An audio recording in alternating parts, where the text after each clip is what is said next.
I'm meeting Alan again today, and we're going to take a look at the Kingfisher hide. Now, one of the things Alan is often asking about all of his hides is, where do you meet? Well, he's got a couple of places that you can meet.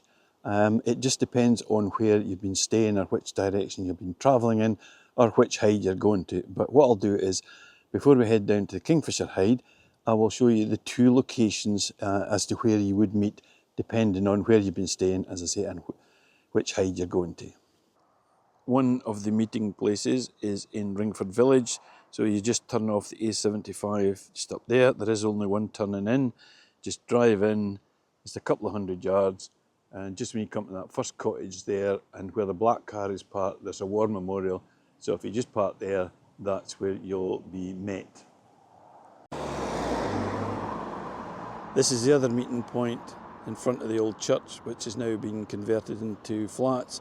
And beside it is the old Johnston School, which is now the planetarium. So this is your other meeting point in Kirkcudbright.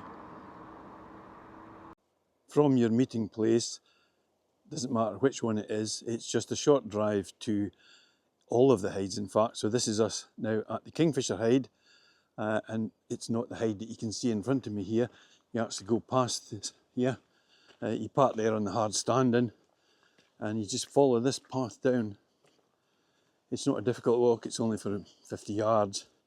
It can be a wee bit muddy at times, just if it's a lot of heavy rain, so you may want to wear stout boots or Wellingtons, should you wish, but you just wander down here. And this is also the same location as to where the otter hide is as well. So we actually passed the otter hide on the way to the Kingfisher hide. Past this nice wee pond that Alan created in here. But as I say, if we just go around and see the path, you can see the path there. It's fairly easy walking along the side. And the whole place is under CCTV footage as well. So if you look at the front of the hide from here, you can see that there's a scrim netting, and there's no way that the birds can see in. It's got a dark background inside, so you're quite safe. But as I say, twitching the camera is just a big no-no. And you can see mine sitting on the beanbag there. There's a nice shelf that supports the whole setup, and it has a fairly big overhang up here to protect you should there be any rain. It doesn't drip down onto your lens, and it's quite safe in there. Nice comfortable seats. It has carpeting on the floor, which deadens any sound if you might move about. And there's room for, say, 1, 2, 3, 4, probably 6, maybe 7 people in here. Probably more at a squeeze. But very comfortable indeed. Because the Kingfisher will make several visits during the day, it's not impossible to change the perch between visits. So Alan's just about to change the perch now, and you've got various options depending on time of year, and that backdrop behind him will change colour throughout the year as well. So there's in late summer it's fairly green, well, it goes to a nice russet brown in the winter, and you will also get, in frosty conditions, it's nice to get a perch with frost in it. So the kingfishers are active quite early in the morning, so the frost will still be on them. So it's worth trying out something like that.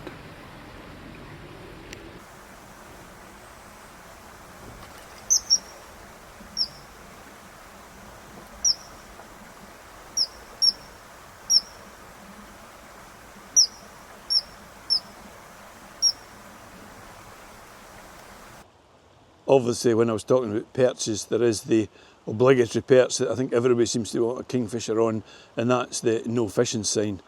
Not a brand new painted one, but a more rustic one that looks a bit more realistic in your pictures.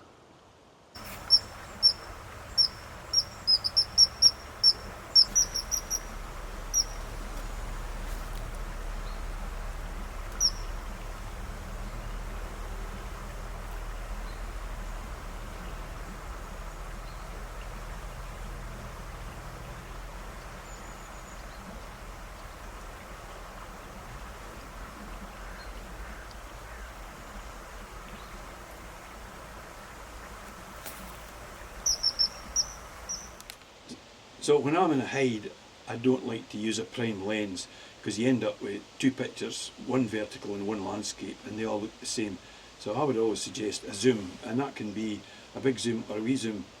70 to 200 will give you really wide shots, whereas I think that's a 200 to 600 I've got sitting there, and I can get a good variety of different pictures from that. But again, we're here in the middle of, well, towards the end of August, so what is the best time to come then, Alan? Tricky question. From August through till March, it's steady. They're coming about every hour. But then from April, May, June, July, it's breeding time. So it's either boom or bust. If they're on eggs, it's slow, low water, slow. They're feeding young, it's absolutely crazy. 100 plus visits a day. So it's always worth keeping a look on social media, etc., to see what the best things are. And also, we'll put some examples up here to show you about the different backdrops, because it's green today, but in the winter it's... It'll be brown in a few weeks' time. The bracken turns brown. Yeah, so. and again, if you happen to get any frosty mornings, you might be lucky enough to get a spider's web on one of your perches, or some nice frost hanging on some berries, because as I say, you've got that option most of the time between the visits that it only takes 2 minutes to nip out and change a perch, so you can do it from there.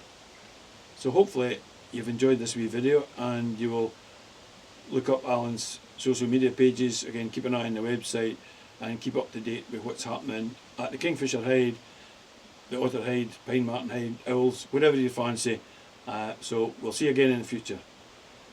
Goodbye. Bye for now.